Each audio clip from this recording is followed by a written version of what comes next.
भाऊ काय स्टेटस आहे लोकसभामध्ये दोन्ही महायुती असेल की महाविकास आघाडी असेल जागा वाटप सुरू आहे.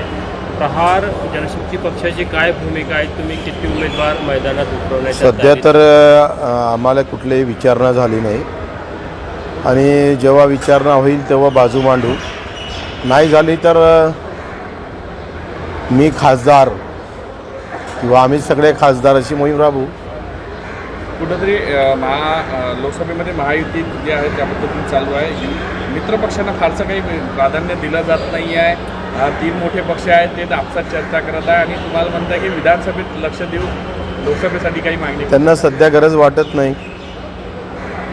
एकतर आम्ही कमी पडत असेल, आमचं अस्तित्व थोडा त्याला प्रभावशील वाटत नसेल, पाहू वेळ आली तसं. तरी मग आपली काय तयारी आहे, म्हणजे किती आमची आमची सगळी तयारी आहे. जशा ज्या पद्धतीनं आमच्यासोबत वर्तणूक होईल त्या पद्धतीनं आम्ही समोर जाऊ. म्हणजे जरी महायुतीत असले तरी वेळ पडल्यास जर तुम्ही उमेदवार काय केलं महायुती पाळणं हे त्यांचं काम आहे. त्यांनी नाही पाळलं तर तोडणं आमचं काम आहे. जर मग महायुतीचा उमेदवार उभा राहिला तर तुम्ही तुमचा तिथं उमेदवार देणार आहात? हा, बिलकुल देऊ. किती साधारणतः तुम्ही किती उमेदवार आम्ही उमेदवार किती केल्यापेक्षा माझा असा विचार का एका मतदारसंघामध्ये 300-400 उमेदवार उभे करायचे या तयारीत आहो मी. एका भाजप चर्चा करत नाही की शिंदे म्हणजे शिवसेना तुम्ही चर्चा करत नाही, या चर्चेमध्ये कोण बाधा आणत आहे, की भाजप आणत आहे की शिवसेना करून? आता ही भूमिका भाजपची आहे. भाजप लोकसभा लीड घेत आहे. शिंदेसाहेब लीड करत नाही आहे ना, भाजप लीड करतं. आता ही जबाबदारी भाजपची आहे. भाजप का बरं लहान पक्षांना असं प्राधान्य देत नाही किंवा विचारपूस करत नाही? कारण ताकद कमी पडते लहान पक्षाची असं वाटतंय. इतिहास आहे तो आणि ते त्यांच्या परंपरेनुसार वागत राहतात. तुम्ही एकनाथ शिंदेच्या सोबत होते आधी, आता महायुतीमध्ये तुम्हाला वाटतं का स्थान मिळेल, काय अपेक्षा? ते वाटेन करणार याच्यात काही मी कधी पडत नसतो.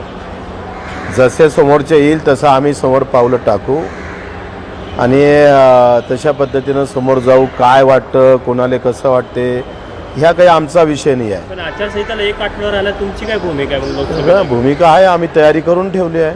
काय तयारी? प्रत्येक मतदारमध्ये 200-300 उमेदवार उभे करू ना. मग महाविकास आघाडीसोबत चर्चा करणार का आता? आपण त्यांनी केली तर, मी स्वतःहून काही करणार नाही. तुम्ही शिंदे साहेबांवर राजकीय आमची बोलणी झाली नाही. फक्त शिंदे साहेबाच्या CMच्या बाबतीतच आम्ही सोबत आहे त्यांच्यासोबत. आता हा पुढाकार BJPनं घ्यावा. नाही घेतलं तर आमची काही हरकत नाही आहे, आमची काही त्यांना विनंती पण नाही आहे. त्यांनी पुढाकार घ्यावा, सोबत ठेवायचं नाही ठेवायचं त्यांचा प्रश्न आहे. 1 पाऊल त्यांनी समोर टाकावं, आम्ही 10 पाऊल टाकू. बाजूनं टाकले तर त्याच्या बाजूनं टाकू, विरोधात टाकले तर विरोधात टाकू. म्हणजे तुम्ही फक्त शिंदे साहेबांसोबत आहे, भाजपसोबत नाही असा त्याचा अर्थ? हा, असंच आहे, नाहीतर काय अर्थ आहे?